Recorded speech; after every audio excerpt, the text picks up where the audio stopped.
Alright, so I'm Alexander Bruce, and I've created a game called Hazard's Journey of Life, and it's about philosophy, psychology, dynamic geometry, and non-Euclidean space. Unfortunately, I don't have time to explain what any of that means, and so instead of doing that, I will show a video which should, pretty much be self-explanatory, and we'll go from there. Let's just wing it. Yes. Alright, so here we have an example of a puzzle. We're given two paths, a red and blue staircase, and they both lead back to the same place, obviously. And if we take the other one, we can also end up back in the same space. Pretty cool, I guess. I don't know why we want that. Here we have a four-dimensional art gallery because why not? It's games, we can do whatever the fuck we want with space, so why not make something cool? And here we have a little maze, and every time the player takes a wrong turn, they get sent back to the start, because games don't have to be about realism, we can do whatever we want.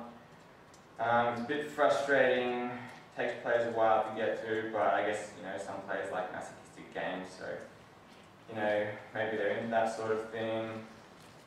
It's a little bit weird, does lots of perspective tricks and illusion, etc. Alright, so here. Up. Alright, so let's go back here. Alright, so we've seen them. Alright, any questions? You can go play Experimenter. Alright, well, obviously we've got a problem there because what I've shown you doesn't really work as a game. I mean, why do we want this weird collection of spaces? And when I first made this game and gave it to playtesters, they picked up on that. They're like, alright, there's lots of cool stuff going on, but, why am I playing this game? Why would I want to play for any more than 5 minutes if the thing doesn't lead anywhere? And it's meaningless. Just having twisted space doesn't communicate anything to the players. And so, one of the things that we could do with this is we could go, alright, well, why doesn't it work for players? There's no goals, there's no rules, but it's not that the concepts themselves don't work. I still found them interesting. I was like, if I can find a way to communicate these, then, surely some players would want to play this. And so if we were, to try and go the traditional indie route, we could do things like, adding coins or maybe achievements every time you do a puzzle, so players would be like, yeah, I'm doing all these puzzles because I'm getting achievements. Some games do that. I'm over games like that. Or we could go, the more commercial route, and we could be like, alright, well, players need a quest, they need a story, they want character development, lots of games do that. And for the sake of this argument, and these mechanics, I'm going to say that that doesn't work, because they're just distractions away from why we want to have a four-dimensional world. But obviously there was still a reason that I did these. I was trying to communicate something to the players, and they weren't getting anything out of them. So, what I then decided to do, as players are playing the game, I could stand there for an hour and I could be talking about, all of these different things and what they should be learning. But when I wasn't there, I'm like, wow, players are getting this really abstract experience. It's just colour and meaninglessness. So then one day I was like, alright, well, screw it. I will take the easy route and I will just start putting signposts around the place. What I wanted to explain to the players, I just, put a message around the wall. So you take one choice, doesn't really lead anywhere, so you're like, right, some choices are arbitrary. You take the other one, and it's also like, it doesn't matter which one you took. And with this maze, for example, it's really frustrating, it's repetitive, and so I made a message that spoke about that. And despite being fairly abstract, as soon as I did this, when players were playtesting the game, their interest suddenly skyrocketed. They were like, wow, now I understand why I'm solving these really abstract puzzles, they're analogous to life. I can win awards with it, but I can't sell it, It's novel, but that's about it, because it's an art game, and you get people to go, I don't think it works as a game, but it's an interesting experience. And obviously that's not enough for what I'm trying to communicate. And we still have this issue. Why am I playing? I can now hold the player's interest for a bit longer, because they can go through a couple of these puzzles to see, what they all mean, but if you've got if you're trying to communicate a several-hour game, they'll eventually get puzzle fatigue, and that's no good. Because in the larger scheme of things, it's still fairly meaningless. There's nothing that draws, all of these choices together. So then I looked at the title that I'd given it because it was about philosophy, and I called it The Journey of Life. And what I missed out on with this was the actual journey part. Life is not just a series of disconnected choices. Life is about learning. So in life we make choices, we make mistakes, we solve problems, we experience things, and we learn from them. And with what I've done so far, we made mistakes, we made choices, we solved problems, and we experienced things, but we didn't learn anything. And it didn't flow because it was just, you were just thrown into this space and expected to understand things. So in the original version that I had, players encountered this maze that kept sending them back to the start before they had learned about space at all. And that didn't make any sense. They encountered this about halfway through the game, and it was all just really arbitrary. So what I did to solve this was I said, all right, we need to introduce learning. Let's introduce some psychology into this. I'm going to introduce this puzzle first.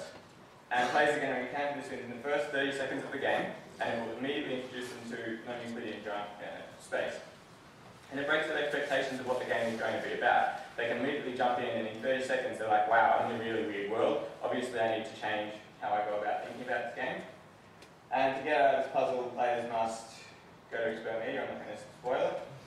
And then we've got this four-dimensional art gallery. And as cool as it is, the actual reason that this puzzle exists is because it's an observation puzzle. Rather than telling players that they should be observant, I've given them a four-dimensional space and they can run around, and players are just inherently interested in working out what it all means. They want to see every side of every box, and I won't spoil this again. If you want to find out anything, you can go there. And then we've got this maze, which then came, after we've just learnt about observation. This maze was now more meaningful because players need to apply their knowledge of how the space works, and they need to apply their observation skills, and it teaches patience. And the thing about this stuff, and why it works more as a game now, despite still being just as abstract, is that all of these choices teach us major mechanics within the first 10 minutes of the game, whereas in the original version you'd spend an hour and a half trying to work out the rules of the game, in amongst trying to work out where to go, etc., which wasn't very good. And now the spaces are a metaphor for making choices. Despite being really abstract things that the player is doing, they can go, oh, okay, it was a frustrating problem, but I can see how that relates to life. Life has frustrating problems. And the philosophy was more integrated into the entire game. And now everything the player was doing was teaching them how to understand the rules of the game. Basically, we break down the player's expectations of how a normal game works really fast, to then build them up again, because we need to stimulate learning. Because in life, we start off, we don't know anything, we're in a weird world, and that's very much what this was. It looks nothing like a normal game, it doesn't play like a normal game. And why does it matter? Because twisting space as a concept was really easy to implement, but we didn't do anything with it. It didn't express anything. And a lot of indie games will just give an experiment and then not follow it through. Whereas in this way, there's far more than what we're exploring right now. And this has been a really abstract presentation, but it's a game that works. I've been testing it the whole time, and people have really appreciated what's going on in the game, despite it being so different. So that's a practical side, and I'll give it to more academic people who can relate it to physical space. Hey, thanks.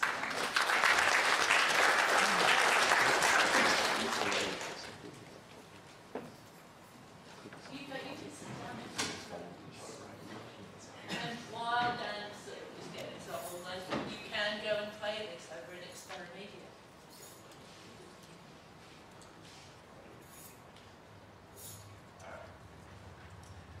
So I'm Daniel Golding. I'm a PhD student at the University of Melbourne. I'm writing my thesis on space in video games. And it's very much from a sort of a humanities point of view, so I'm not really dealing in code or really very much in the development process at all, but rather the player's perspective. And I've just got some images here, so clearly even PowerPoint is too advanced for me. So what I'm really interested in are the types of spaces that you find in video games and what effects they have. And I think it really ties in well with Hazard, actually. I guess primarily I'm talking about pathfinding in games, but it's a little bit more complex than that. I'm working on a theory of, that spaces in video games actively speak to the player. Before I go on to detail this, I should just note that it probably, at this stage, really only applies to first and third person games, so games of spatial navigation, though I do think all games are essentially spatial, and you can apply this out with a little fixing, but I just wanted to flag that. So, the first image. Okay. That's a good one to see that. Okay, cool. So, this is the type of image that we often want to see in a video game, I think, the type of space that we want to see. We love reaching these sorts of glorious vistas where we're able to fully grasp a space in our vision. If it's not necessarily a cityscape like this, you know, think one of the many vistas in Red Dead Redemption, or those types of games where you turn a corner and it's an amazing view. We love that. But we don't often find these types of vistas in many games, except open world games generally, because I think if you're confronted by a space that looks something like this in a game, we don't necessarily know what to do with it, other than look at it. It looks very pretty, but when it comes from looking when it comes to change from looking to doing, it's quite a challenging thing to consider in terms of a video game.